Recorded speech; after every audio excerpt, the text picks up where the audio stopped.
निज भाषा उन्नति है सब उन्नति को मूल, बिन निज भाषा ज्ञान के मिटत न है को शूल।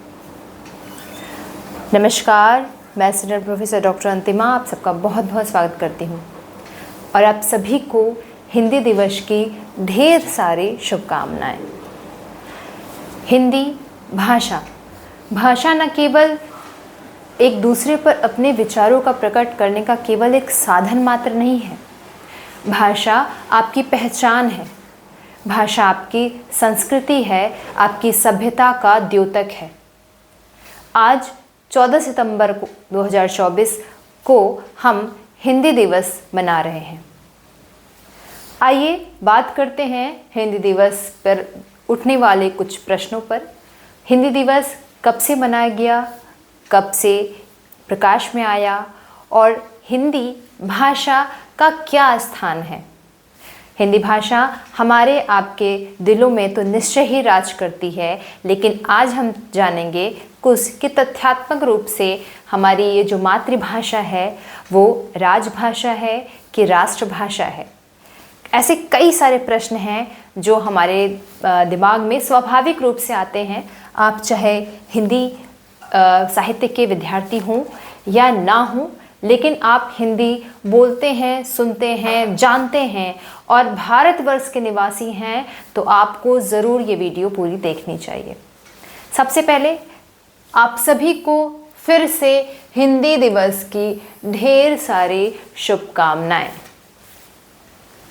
आज हम जानेंगे इस पर। ये कोई पढ़ाई की क्लास नहीं है, ये सामान्यतः एक बातचीत की क्लास है जिसमें हम जानेंगे हिंदी भाषा राष्ट्रभाषा है या राजभाषा, और आखिर 75 साल पहले इसे क्या दर्जा मिला, इसकी क्या संवैधानिक स्थिति थी। शुरू से ही, प्राचीन काल से ही हिंदी जो है वो काफ़ी चली आ रही है।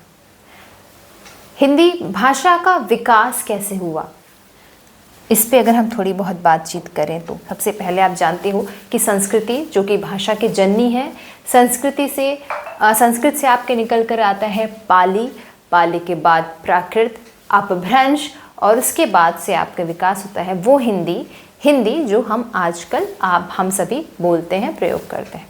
ठीक है, हिंदी भारतवर्ष के बड़े भूभाग में बोली जाती है। भारत में ही नहीं, भारत के बाहर भी कई देशों में हिंदी बोली जाती है, जैसे फिजी, त्रिनिदाद टोबैगो, मॉरिशस, इन सब जगहों पर तो हिंदी अच्छी खासी मात्रा में भी बोली जाती है। अभी पिछला विश्व हिंदी जो सम्मेलन हुआ फिजी में, हमने देखा कि वहाँ पे हिंदी की बढ़ोतरी के लिए वहाँ की सरकार भी कितना कार्य कर रही है। भारत में हिंदी के लिए क्या कार्य, हम जानते हैं 14 सितंबर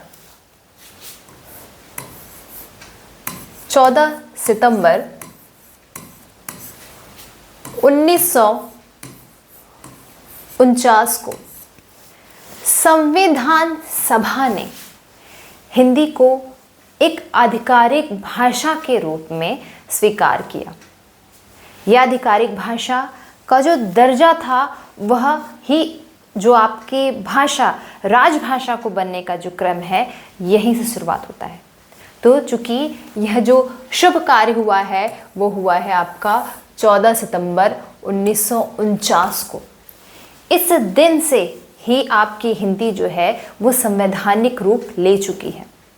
उसके जस्ट 4 साल बाद 1953 से ही हम 14 सितंबर को हिंदी दिवस मनाना शुरू कर चुके हैं। और जैसा कि आप जानते हैं वर्तमान में हम 75वीं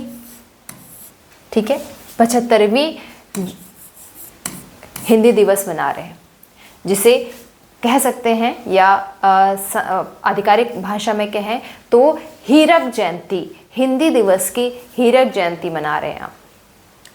ये पूरा क्रम जो हिंदी का था वो इतना आसान तो नहीं था। बहुत सारे लोगों ने प्रयास किया है इसके लिए, संविधान में स्थान दिलाने के लिए। चूँकि हम जानते हैं कि संविधान में, आपके भारतीय संविधान में अनुच्छेद 343 से लेकर के अनुच्छेद 351 जो है वो आपका हिंदी भाषा से ही संबंधित है। ठीक है, अनुच्छेद 343 ही ये बात कहता है कि भारत की या भारत संघ की एक राजभाषा है जो कि हिंदी होगी। 343 ए या 343 कह सकते हैं क। ठीक है, इसमें ही ये क्लियर किया और यहीं से आपकी हिंदी को राजभाषा होने का गौरव प्राप्त हुआ। उसके अलावा 343 से लेकर 351 तक बहुत सारे क्लॉज हैं जिसमें हर जगह हिंदी की स्थिति पर विचार किया गया है। वह सुप्रीम कोर्ट, हाई कोर्ट, संसद, विधान परिषद सभी जगह हिंदी की क्या अवस्थिति होगी, इन सभी पे इस अनुच्छेद में संवैधानिक रूप से इसको वहाँ पे डिटेल में बताया गया है। ये तो हो गया संवैधानिक स्थिति की बात कर लें। संवैधानिक स्थिति में एक अनुच्छेद और आता है जो इसके भी पहले है, अनुच्छेद 120। यह संसद में जो भाषा है हिंदी, उसके बारे में कहता है। वहीं दूसरा एक अनुच्छेद है 210।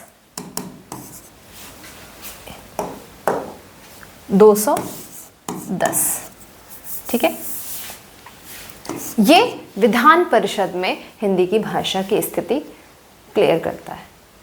ठीक, हिंदी भाषा के विकास में प्रारंभ से ही बहुत सारे विद्वानों ने व्यक्तिगत रूप से और संस्थागत रूप से भी प्रयास किए। अगर व्यक्तिगत रूप से बात करूं तो कई सारे नाम आते हैं, चाहे वो दयानंद सरस्वती, विवेकानंद, महात्मा गांधी, जिन्होंने पहली बार हिंदी को राजभाषा 1918 में ही एक सभा में उन्होंने हिंदी को राजभाषा बनाने की मांग करी। पहली बार, यह हम आज़ादी से पहले की ही देख रहे हैं। 1918 में गांधी जी ने पहली ही हिंदी को राजभाषा बनाने की मांग करी थी। इसके पीछे कई सारे प्रयोजन थे, कई सारे संस्थाओं ने प्रयास किया। सामाजिक संस्थाएं जो हैं जैसे प्रार्थना समाज, आर्य समाज, थियोसॉफिकल सोसाइटी, सभी जो हैं ब्रह्म समाज, सभी ने हिंदी को बढ़ाने के लिए, आगे करने के लिए बड़े प्रयास किए। इसका एक ये भी कारण था कि हिंदी उस समय केवल आपके वही विचारों का साधन ना होकर के पूरी जनता को एक दूसरे के एकता के सूत्र में, पूरे भारत को एकता के सूत्र में, यदि बिना किसी भेदभाव के, ना जाति पात, ना ऊंच नीच, ना आर्थिक, ना सामाजिक, बिना किसी भेदभाव के एक कड़ी जो बांध सकती थी वह मात्र एक थी, वो आपकी भाषा हिंदी। हिंदी हमारे गौरवशाली इतिहास का जीता जागता प्रमाण है। बहुत सारी बात होती है आज के डेट में भी, आज के समय अगर हम बात करें तो हिंदी के लिए क्या प्रयास हो रहे हैं। आज अभी मैं 2024 हिंदी दिवस 2024 का अगर आप थीम देखेंगे तो क्या है, हिंदी भाषा और आर्टिफिशियल इंटेलिजेंस मतलब AI। तो हिंदी भाषा अब तकनीकी रूप से भी कितनी ज़्यादा डिमांड में कह सकते हैं, कितनी ज़्यादा सक्रिय है, उसको देखते हुए हम देख रहे हैं आजकल हम कंप्यूटर्स में या तकनीकी शिक्षा में, किसी भी जगह, पत्रकारिता में, हर जगह हिंदी की डिमांड बहुत ज़्यादा है। तो यह भाषा केवल हमारे आपके बोलने तक ही सीमित नहीं रह गई है, भाषा का फलक उससे कहीं ज़्यादा है।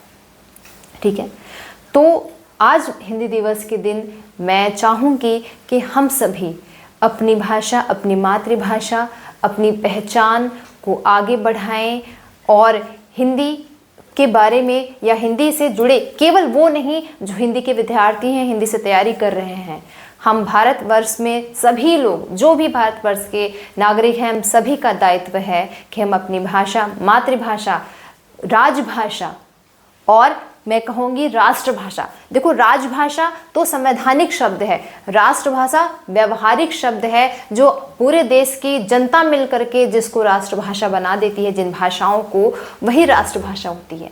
हम सभी ने हिंदी को दिल से स्वीकारा है और हिंदी को आज हम राजभाषा भी मानते हैं और राष्ट्रभाषा के पद पर भी देखते हैं। तो हमारी सबकी ये भाषा इसी तरीके से फलती फूलती रहे, समृद्ध हो, विकसित हो। हम इससे मुंह ना मोड़ें, आधुनिकता के दौर में अपनी संस्कृति, अपनी भाषा को ना छोड़ें। इसी प्रण के साथ केवल इस दिन ही नहीं, आज से लेकर के हमेशा हर दिन हम हिंदी की सेवा और सुरक्षा के लिए डटे रहेंगे। आप सभी को पुनः हिंदी दिवस की ढेर सारी शुभकामनाएं। शुक्रिया।